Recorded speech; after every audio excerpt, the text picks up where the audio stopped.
other than tourism, and I think that's what the strength of Las Vegas is. Of course, what that does is it brings us a lot of people who come and go. We have so many visitors every year. That transient nature seems to translate to people who work here. We've all had people who come and go. This is not an easy town to live in. It's a tough town, and you've got to be tough to survive.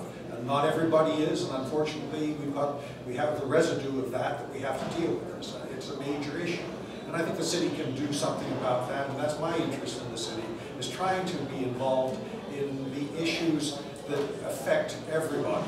I do want to be empathetic to those who are suffering, and I also want to sort of reflect the issues that are purely Ward 2. Ward 2 is actually a wonderful place to live.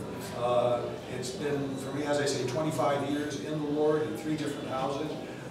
It's just been a great place to raise my children, and so I've been very, very happy here. I feel at this point in my life I have the time and energy to be able to sort of put myself to the services of the citizens of Las Vegas, specifically the people who live in Ward 2.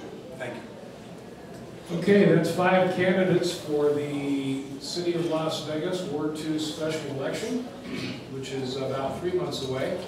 We heard today from Richard Plaster, Patsy Brown, Seaman, Bruce Feher, and Valerie Weber.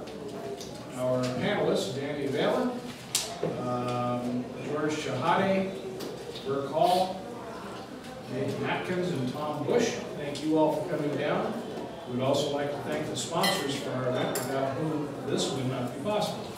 Those are Fire Rock Steakhouse, Real Water, and Michael Broadway Realtor. This is the Veterans in Politics debate for the Ward 2 special election. Our 5 Veterans in Politics panelists will now convene and vote an endorsement, which will be announced a little bit later today. Steve, is that correct? That is correct. Thank you all for tuning in at home, and thank you all for coming down here this morning.